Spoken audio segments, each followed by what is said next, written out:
ഞാൻ സുനിൽ സുന്ദർ. എൻ്റെ ചാനലിലേക്ക് നിങ്ങൾക്ക് എല്ലാവർക്കും സ്വാഗതം. എൻ്റെ ചാനൽ കൂടെ അധികമായിട്ട് ഞാൻ ഈ പ്രേതാനുഭവ സംഭവ കഥകളാണ് പറയുന്നത്. ഞാൻ പോയി ഒഴിപ്പിച്ചിട്ടുള്ള സംഭവങ്ങൾ മാത്രമാണ് ഞാൻ പറയുന്നത്. ഒരുപാട് എപ്പിസോഡുണ്ട്. പക്ഷെ ഇന്ന് ഞാൻ പറയുന്നത് പിതൃക്കളെക്കുറിച്ചാണ്. വളരെ പ്രാധാന്യത്തോടു കൂടി നമ്മൾ ശ്രദ്ധിക്കേണ്ടുന്ന ഒരു വിഷയമാണ് പിതൃക്കൾ. പിതൃക്കൾ എന്ന് വെച്ചാൽ നമ്മുടെ കുടുംബത്തിൽ മരണപ്പെട്ടു പോകുന്നവരുടെ ആത്മാവിന് മോക്ഷപ്രാപ്തി കൊടുക്കുന്ന കർമ്മങ്ങൾ. അത് എല്ലാ മതവിഭാഗത്തിനും ആചാര്യന്മാരത് ചെയ്യുന്നുണ്ട്. കാര്യം എല്ലാവരും അത് വിശ്വസിക്കുന്നുണ്ട്, എല്ലാ മതക്കാരും അത് വിശ്വസിക്കുന്നുണ്ട്. പക്ഷെ എല്ലാവരും ചെയ്യുന്ന അവരവരുടെ ആചാരവിധി പ്രകാരമുള്ള കർമ്മങ്ങളാണ് ചെയ്യുന്നത്. അത് പള്ളിയിലും മോസ്കിലും ഹിന്ദുക്കളൊക്കെ ചെയ്യുന്നുണ്ട്. എല്ലാത്തിൻ്റെ ഉദ്ദേശമെന്ന് പറയുന്നത് ആത്മാക്കൾക്ക്, അത് നമ്മുടെ ഏറ്റവും അടുത്തവർ മരിച്ചു പോയാൽ അവർക്ക് മോക്ഷപ്രാപ്തി കൊടുക്കുക, ആത്മാവിന് മോക്ഷപ്രാപ്തി കൊടുക്കുക എന്നുള്ളതാണ്. ചെയ്യുന്ന രീതി പലതാണെങ്കിലും ഉദ്ദേശം ഒന്ന് തന്നെയാണ്. അത് വിജയിച്ചാൽ അതുകൊണ്ടുള്ള ഗുണങ്ങളും നമുക്കുണ്ട്. അപ്പം അതിനെക്കുറിച്ചാണ് ഇന്ന് പറയുന്നത്. ഒരുപാട് പേരുടെ ചോദ്യമാണ്, നമുക്ക് കഷ്ടനഷ്ടങ്ങൾ ഉണ്ടാകുന്നത് പിതൃമോക്ഷം കിട്ടാത്ത ആത്മാക്കൾ നമ്മുടെ കുടുംബത്തിൽ ഉള്ളത് കൊണ്ടാണോ എന്നാണ് പലരുടെയും ചോദ്യം. തീർച്ചയായിട്ടും അതിനെക്കുറിച്ച് വ്യക്തമായിട്ടൊരു മറുപടിയും ഒരു ഉദാഹരണം കൂടി ഞാൻ പോയി പരിഹരിച്ചിട്ടുള്ള ഒരു ഉദാഹരണം കൂടി ഞാൻ പറയാം. ഒരു കാര്യം, ഇത് വിശ്വസിക്കുന്നവർക്കുള്ളതാണ്. വിശ്വസിക്കാത്തവർക്ക് ഇതുകൊണ്ടൊന്നും ഒരു കാര്യവുമില്ല. വെറുതെ ഇത് കേട്ട് സമയം കളയേണ്ട കാര്യമില്ല. ഒരു 10-20 മിനിറ്റ് വരും ഈ വീഡിയോ. അങ്ങനെയുള്ളവർ അതൊന്നും കേൾക്കേണ്ട കാര്യമില്ല. കാര്യം വിശ്വസിക്കുന്നവർക്കുള്ളതാണ്. ഞാനിത് പറയാൻ കാര്യം, വിശ്വസിക്കുന്നവരും വിശ്വസിക്കാത്തവരും തമ്മിലൊരു ഒരുപാട് വ്യത്യാസം ഇതിൻ്റെ പിന്നിലുണ്ട്. ഇതുകൊണ്ട് അങ്ങനെ ഒരു സംഭവമാണ് ഞാനിന്ന് പറയാൻ പോകുന്നത്. നിങ്ങൾക്ക് ജ്യോതിഷപരമായ വാസ്തുപരമായ എന്തെങ്കിലും കാര്യങ്ങൾ അറിയണത് ഞാൻ പറഞ്ഞാൽ മതി എന്നുണ്ടെങ്കിൽ ഇപ്പോൾ സ്ക്രീനിൽ എഴുതി കാണിക്കുന്ന എൻ്റെ ഓഫീസിൽ ഓൺലൈൻ ബുക്കിംഗ് നമ്പറാണ്. ഈ നമ്പറിലേക്കാണ് നിങ്ങൾ വിളിക്കേണ്ടത്. 1-2 ചെറിയ കാര്യങ്ങളുണ്ട്, അതനുസരിച്ച് നിങ്ങൾ ബുക്ക് ചെയ്യണം. അങ്ങനെ നിങ്ങൾ ബുക്ക് ചെയ്താൽ നിങ്ങൾ ചോദിക്കുന്ന ജ്യോതിഷപരമോ വാസ്തുപരമോ കാര്യത്തിൻ്റെ മറുപടി ഞാൻ നിങ്ങൾക്ക് തരാം. അത് കേട്ടിട്ട് നിങ്ങൾക്ക് അനുസരിച്ച് വിളിക്കുകയും ചെയ്യാം. അപ്പോൾ നമുക്ക് ഇന്നത്തെ വിഷയത്തിലേക്ക് കിടക്കാം. പിതൃക്കളെന്ന് പറഞ്ഞാൽ നമ്മുടെ കുടുംബത്തിൽ നമുക്ക് ഏറ്റവും വേണ്ടപ്പെട്ടവർ മരിച്ചു പോയാലും ആ ആത്മാക്കളെ പിതൃക്കളാക്കി മാറ്റണം. നമ്മൾ പൊതുവെ പിതൃക്കളെന്നാണ് പറയുന്നത്. മരിച്ചു പോയാൽ അത് ആത്മാവാണ്. ഒരു വർഷത്തെ കർമ്മങ്ങൾ കൊണ്ട് നമ്മളവരെ പിതൃക്കളാക്കി മാറ്റുന്നു. ഒരു വർഷത്തിന് ശേഷമാണ് അവർ പിതൃക്കളായി മാറുന്നത്. തുടക്കമേ നമ്മളങ്ങനെ പറഞ്ഞു പോകുന്നതാണ്. ആത്മാക്കളാണ്. ആ ആത്മാക്കളെ നമ്മൾ പിതൃക്കളാക്കി മാറ്റുന്ന കർമ്മങ്ങൾ. അത് ഒരു വർഷം നീണ്ടു നിൽക്കുന്ന കർമ്മങ്ങളാണ്. ഹിന്ദു ആചാരപ്രകാരമാണെങ്കിലും മരിച്ച് 5-നോ 6-നോ നടത്തുന്ന സഞ്ചാന്യം, 16-ന് നടത്തുന്ന പുലകുളി അടിയന്തരം, അതിനുശേഷം മരിച്ച അതേ നക്ഷത്രം 13 നക്ഷത്രം 28 ദിവസം കൂടുമ്പോഴാണ് ഒരു നക്ഷത്രം വരുന്നത്. അങ്ങനെ 13 വരുമ്പോൾ 365 ദിവസം, അതായത് കൃത്യം ഒരു വർഷം. ഇപ്പോൾ ഈ മിഥുന മാസത്തിൽ അശ്വതി നക്ഷത്രത്തിൽ മരിക്കുന്ന ഒരാൾ അടുത്ത വർഷം മിഥുന മാസത്തിലെ അശ്വതി നക്ഷത്രത്തിൽ വരുമ്പോൾ കൃത്യം 13 നാളുകൾ വരും. ഈ 13 നാളിലും, അതായത് തൊട്ടടുത്ത് വരുന്നത് മുതൽ, മരിച്ചത് മുതൽ തുടങ്ങുമ്പോൾ 13-ാമത്താണ് നമ്മൾ വാർഷിക ബലിയായി നമ്മൾ ആഘോഷിച്ചു കൊടുക്കുന്നത്. ആ കർമ്മം കൃത്യമായി മുടക്കമില്ലാതെ നമ്മൾ പൂർത്തീകരിക്കുന്നതോടു കൂടിയാണ് അവർ പിതൃവായി മാറുന്നത്. പിതൃവായി മാറിക്കഴിഞ്ഞാൽ ഒരുപാട് നന്മകൾ നമുക്ക് കുടുംബത്തിലും കുടുംബ അംഗത്തിനും ഉണ്ടാകും എന്നുള്ളതാണ്. അപ്പോൾ ഇത് ചില ആൾക്കാർ ചോദിക്കും, ഇപ്പോൾ ഒരു അശ്വതി നക്ഷത്രത്തിൽ മരിച്ചുപോയ ഒരാൾ അടുത്ത മാസം വരുമ്പോൾ അശ്വതി നക്ഷത്രത്തിൽ നമുക്കത് ചെയ്യാൻ പറ്റിയില്ലെങ്കിൽ രണ്ടും കൂടി ഒന്നിച്ചിട്ട് കൊടുക്കാമോ? അതായത് പിന്നെ മൂന്നാമത് വരുന്നത് ഈ രണ്ടാമത്തത് മൂന്നാമത്തത് മുടക്കം തീർത്ത് ഇട്ട് കൊടുക്കാമോ എന്ന് ചോദിക്കാറുണ്ട്. അങ്ങനെ ഇടുന്നതിൽ ഫലമില്ല. അതായത് ഒരു നക്ഷത്രത്തിൽ ചെയ്യാൻ പറ്റില്ല, വീണ്ടും 2 നക്ഷത്രങ്ങൾ കൂടി നമുക്ക് അനുവദിച്ചിട്ടുണ്ട്. അത് അശ്വതി നക്ഷത്രത്തിൽ മരിച്ച ഒരാൾക്ക് അശ്വതി നക്ഷത്രത്തിലാണ് ചെയ്യേണ്ടത്. അത് ചെയ്യാൻ പറ്റിയില്ലെങ്കിൽ പിന്നെ തിരുവോണം നക്ഷത്രത്തിൽ ചെയ്യാം. തിരുവോണം എന്ന് പറഞ്ഞാൽ ഭഗവാന്റെ നക്ഷത്രമാണ്, ആ നക്ഷത്രത്തിൽ ചെയ്യാം. അതിനും പറ്റിയില്ലെങ്കിൽ കറുത്തവാവ്, അതായത് മരിച്ച നക്ഷത്രം, അത് പറ്റിയില്ലെങ്കിൽ തിരുവോണം നക്ഷത്രം, അതും പറ്റിയില്ലെങ്കിൽ കറുത്തവാവിന്. ഇങ്ങനെ ഒരു ബലി 3 ദിവസം, ഒന്ന് പറ്റിയില്ലെങ്കിൽ മറ്റൊന്ന് 3 ദിവസം ഇട്ട് കൊടുക്കാം. അല്ലാതെ 2 എണ്ണവും കൂടി ഒന്നിച്ചിട്ട് കൊടുക്കുന്നത് ശുഭമല്ല. അതുകൊണ്ട് വലിയ ഗുണങ്ങളും ഉണ്ടാകാറില്ല. അപ്പോൾ ഇങ്ങനെയാണ് അതിൻ്റെ ഒരു രീതി. അപ്പോൾ ഇത് ഇട്ട് കൊടുത്തില്ലെങ്കിൽ, അതായത് ഇങ്ങനെ നമ്മൾ ഈ 13 ദിവസം കൊണ്ട്, ഒരു വർഷത്തിൽ 13 ദിവസം കൊണ്ട് തർപ്പണങ്ങൾ ചെയ്ത് കൊടുത്തില്ല എങ്കിൽ അവരൊരിക്കലും പിതൃക്കളായി മാറില്ല. അവർ പ്രേതാത്മാക്കളായി നിൽക്കുകയും അവർ നമുക്ക് കുടുംബത്തിൽ ഒരുപാട് ദോഷങ്ങൾ ഉണ്ടാക്കുകയും ചെയ്യും. അപ്പോൾ ഈ 13 ബലി കൊണ്ട് നമ്മളിത് പൂർത്തീകരിക്കുമ്പോൾ ഇതിനിടയ്ക്ക് നമുക്ക് തടസ്സങ്ങൾ വന്നു പോയാൽ ഈ ആത്മാക്കൾ തന്നെ നമുക്ക് ഒരുപാട് സൂചനകൾ തരും. അത് ചെയ്യുന്ന കർമ്മങ്ങളിൽ തടസ്സമുണ്ട്, എനിക്ക് മോക്ഷപ്രാപ്തി പദത്തിലേക്ക് എത്താൻ പോകുന്നില്ല, അതൊന്നും അവർ വന്ന് നമ്മളത് നേരിട്ട് പറയുകയല്ല ചെയ്യുന്ന. അവർ നമുക്ക് കാണിച്ചു തരുന്ന ചില സൂചനകളുണ്ട്. ആ സൂചനകൾ മനസ്സിലാക്കിക്കൊണ്ട് നമ്മൾ ആ കർമ്മങ്ങൾ പൂർത്തീകരിച്ച് കൊടുക്കണം. കൊടുത്തില്ലെങ്കിൽ ബുദ്ധിമുട്ടുണ്ടാകും. അങ്ങനെയുള്ളൊരു ഞാൻ പോയി പരിഹരിച്ചിട്ടുള്ള ഒരു അനുഭവ കഥ കൂടി പറയുമ്പോൾ നിങ്ങൾക്കത് പൂർണ്ണമായും മനസ്സിലാകും. ഒരു കുടുംബത്തിൽ ഒരു കുടുംബം എന്ന് വെച്ചാൽ അവർ മൊത്തം നിരീശ്വരവാദികളാണ്. നിരീശ്വരവാദികളെന്ന് പറയുമ്പോൾ ഏത് രാഷ്ട്രീയ പാർട്ടിയെ പ്രതിനിധീകരിക്കുന്നവരാണെന്ന് അറിയാമല്ലോ. അവർക്ക് ദൈവമില്ല, രഹസ്യമായിട്ടൊക്കെ പോകുമായിരിക്കാം, പക്ഷേ ഇല്ല, പൊതുവേ പരസ്യമായിട്ട് അവരങ്ങനെ ഒരു കർമ്മങ്ങളും ചെയ്യാറില്ല. അതിന് ആ കുടുംബത്തിൽ ഉള്ള ഒരാൾ, അയാളുടെ കുടുംബത്തിൽ ഭാര്യ, 3 മക്കൾ, ഒരു പെൺകുട്ടി, 2 ആൺകുട്ടികളും. നല്ല ബിസിനസ്സുകാരാണ്. നല്ല രീതിയിൽ അവർ ജീവിച്ച് മുന്നോട്ട് പോകുന്നു. 1-2 സഹോദരന്മാരോ സഹോദരിയൊക്കെ ഉണ്ട്. പക്ഷെ ആർക്കും ദൈവത്തിൽ വിശ്വാസമില്ല, അങ്ങനെ കർമ്മങ്ങളൊന്നും ചെയ്യില്ല. പിന്നെ ഇദ്ദേഹം കുറച്ച് പ്രായമൊക്കെ ആയി വന്നപ്പോഴത്തേക്ക് അദ്ദേഹത്തിന് പെട്ടെന്നൊരു മാരകമായ അസുഖം വന്നു. മരിച്ചു പോകുമെന്നൊരു അവസ്ഥയിലേക്ക് എത്തി. അപ്പോൾ കുട്ടികളൊക്കെ ഒരു പ്രായമായി വരുന്നതേ ഉള്ളൂ. പഠിച്ചു, ഒരാളൊന്ന് വിദേശത്ത് പോകാൻ വേണ്ടിയിട്ടുള്ളത് ഒക്കെ ശരിയായി നിൽക്കുന്നുണ്ട്, പോകാൻ സമയമായി നിൽക്കുകയാണ്. മറ്റുള്ളവർക്കൊക്കെ ജോലിയൊക്കെ എല്ലാം ഏകദേശം അടുത്തെത്തി നിൽക്കുന്നുണ്ട്. ഒരാൾ ബിസിനസ് നോക്കുന്നുണ്ട്. അങ്ങനെയൊക്കെ നന്നായി പോവുകയായിരുന്നു. അപ്പോഴത്തേക്കാണ് ഇദ്ദേഹത്തിന് അസുഖം വർദ്ധിക്കുകയും മരിച്ചു പോകുന്നൊരവസ്ഥ എത്തിയപ്പോഴത്തേക്ക് അദ്ദേഹം കുടുംബാംഗങ്ങളോട് പറഞ്ഞ ഒറ്റ കാര്യമേ ഉള്ളൂ: ഞാൻ മരിച്ചു പോയി കഴിഞ്ഞാൽ എനിക്ക് കർമ്മങ്ങളൊന്നും ചെയ്യരുത്, അതായത് മരണാനന്തര കർമ്മങ്ങളൊന്നും ചെയ്യണ്ട, എന്നെ അടക്കിയാൽ മതി.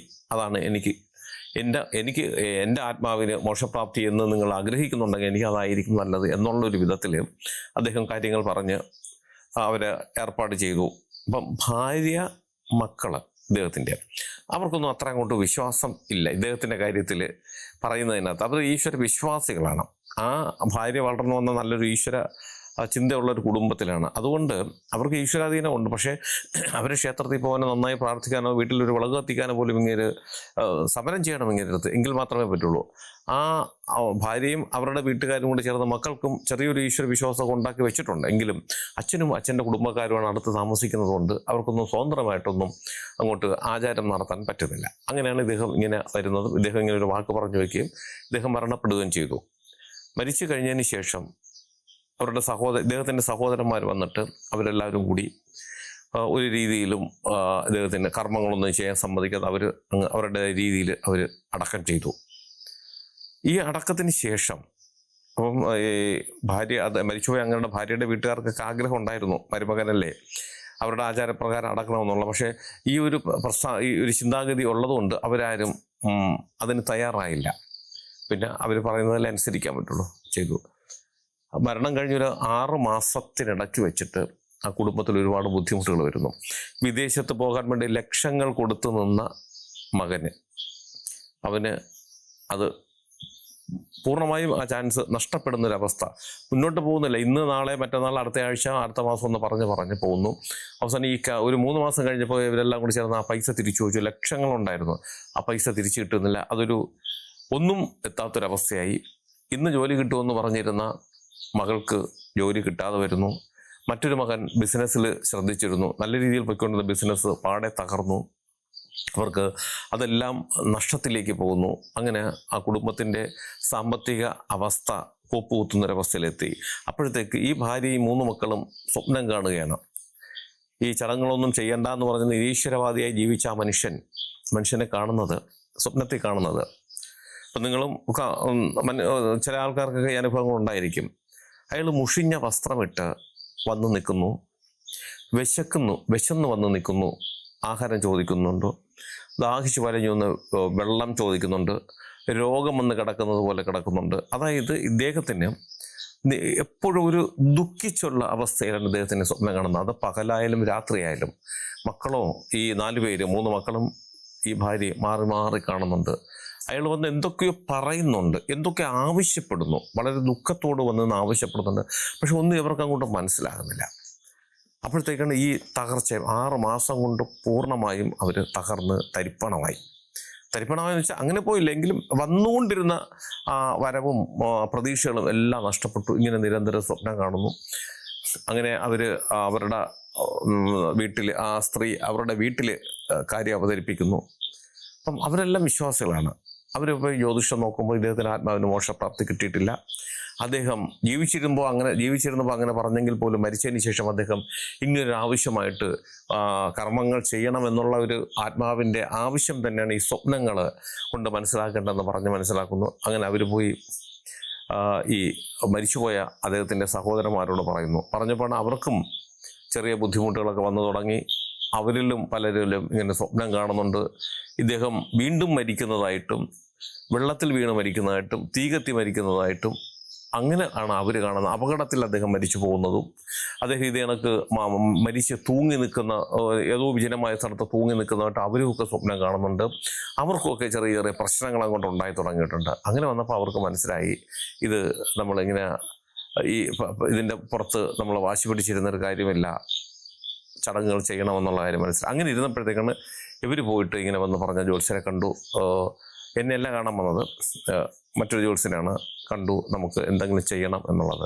അപ്പം അവർ വലിയ വാശിയൊന്നും പിടിച്ചില്ല. അതായത് ഈ മരിച്ചുപോയ അദ്ദേഹത്തിൻ്റെ വീട്ടുകാർ നിങ്ങൾക്ക് അങ്ങനെ താല്പര്യം ഉണ്ടെങ്കിൽ ചെയ്തോളാൻ പറഞ്ഞു. എന്നിട്ട് അവർ പറഞ്ഞു ഞങ്ങൾക്ക് ചില ബുദ്ധിമുട്ടുകളൊക്കെ ഉണ്ട് എന്ന് പറഞ്ഞതേ ഉള്ളൂ.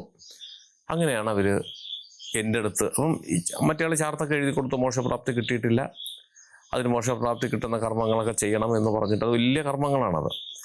അവർ എൻ്റെ അടുത്ത് പറഞ്ഞു വിടുന്നത്. എൻ്റെ അടുത്ത് വന്നപ്പോൾ ഇയാളുടെ സഹോദരന്മാരൊന്നുമില്ല, ഭാര്യയും 2 ആൺകുട്ടികളും പിന്നെ അവരുടെ സഹോദരന്മാരും ബന്ധുക്കളും കുറച്ച് പേരാണ് എൻ്റെ അടുത്ത് വന്ന് ചാർത്തൊക്കെ കാണിച്ചു.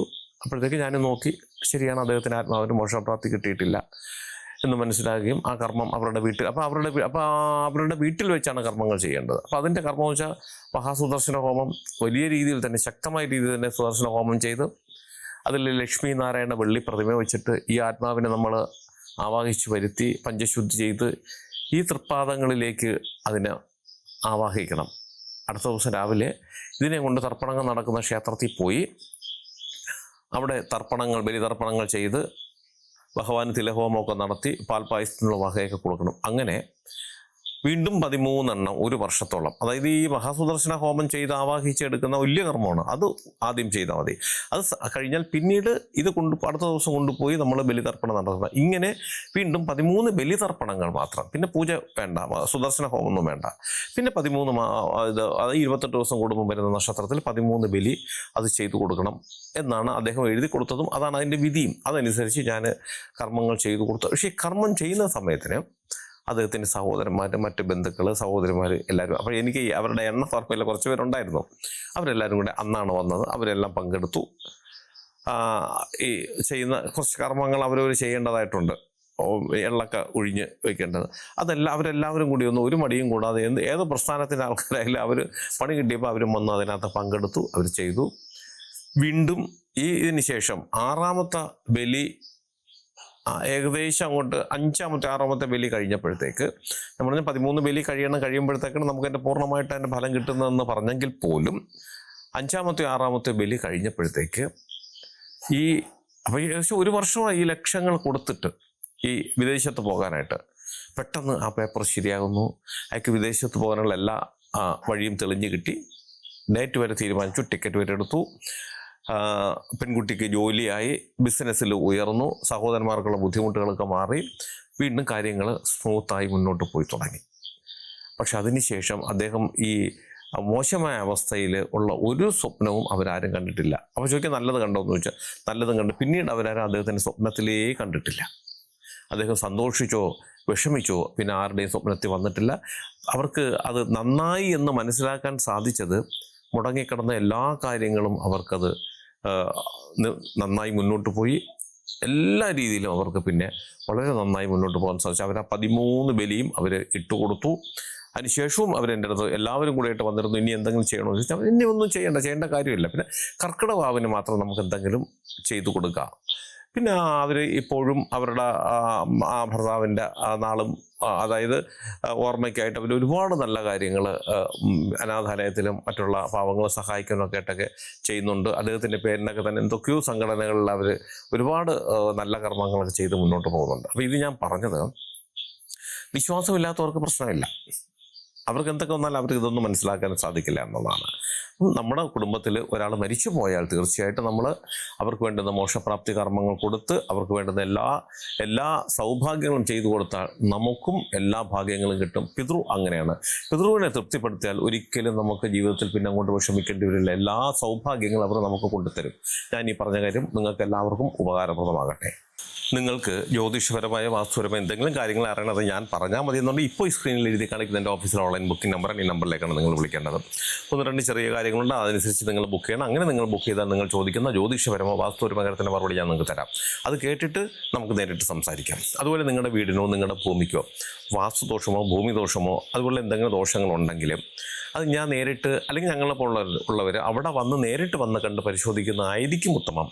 അങ്ങനെയാണെങ്കിൽ നിങ്ങൾ ഈ നമ്പറിൽ വിളിക്കണം. അതിന് ഏത് ജില്ലയിലാണെങ്കിലും മറ്റൊരു സ്റ്റേറ്റിലാണെങ്കിലും സമയക്രമം അനുസരിച്ച് ഞാൻ അവിടെ വന്ന് കണ്ട് അതിനുള്ള പരിഹാര മാർഗ്ഗങ്ങളും ചെയ്തു തരാം. അതുപോലെ നിങ്ങൾക്ക് ജ്യോതിഷം ഓൺലൈൻ വഴി അല്ലാതെ നേരിട്ട് വന്നറിയാനുള്ള സംവിധാനമുണ്ട്. അങ്ങനെ അറിയുന്നതിനും ഈ നമ്പറിൽ വിളിച്ച് ബുക്ക് ചെയ്യണം. ഇത് നിങ്ങൾ തിരുവനന്തപുരത്താണ് വരേണ്ടത്. അങ്ങനെയാണ് ഈ നമ്പറിൽ നിങ്ങൾ വിളിച്ചോളൂ. ഇതെൻ്റെ ഓഫീസിലെ ഓൺലൈൻ ബുക്കിംഗ് നമ്പറാണ്. ഇത് എല്ലാ ദിവസവും രാവിലെ 10 മണി മുതൽ വൈകുന്നേരം 5:30 മണി വരെ നിങ്ങൾക്ക് നമ്പർ വിളിച്ച് ബുക്ക് ചെയ്യാം. നിങ്ങൾ എൻ്റെ ചാനൽ സ്ഥിരമായിട്ടൊന്ന് കാണണം, സബ്സ്ക്രൈബ് ചെയ്യണം. എനിക്ക് വേണ്ടുന്ന എല്ലാവിധ പ്രോത്സാഹനങ്ങൾ തരികയും വേണം. നിങ്ങൾക്കും നിങ്ങളുടെ കുടുംബത്തിലെ ഓരോ അംഗത്തിനും എല്ലാവിധ ഐശ്വര്യങ്ങളും സന്തോഷവും സമാധാനവും ദീർഘായുസ്സും ഈശ്വരൻ തരട്ടെ എന്ന് ആത്മാർത്ഥമായി പ്രാർത്ഥിച്ചുകൊണ്ട് തൽക്കാലം നിർത്തുന്നു. അടുത്ത ഒരു വീഡിയോയുമായി കാണുന്നവരെ എല്ലാവർക്കും നന്ദി, നമസ്കാരം.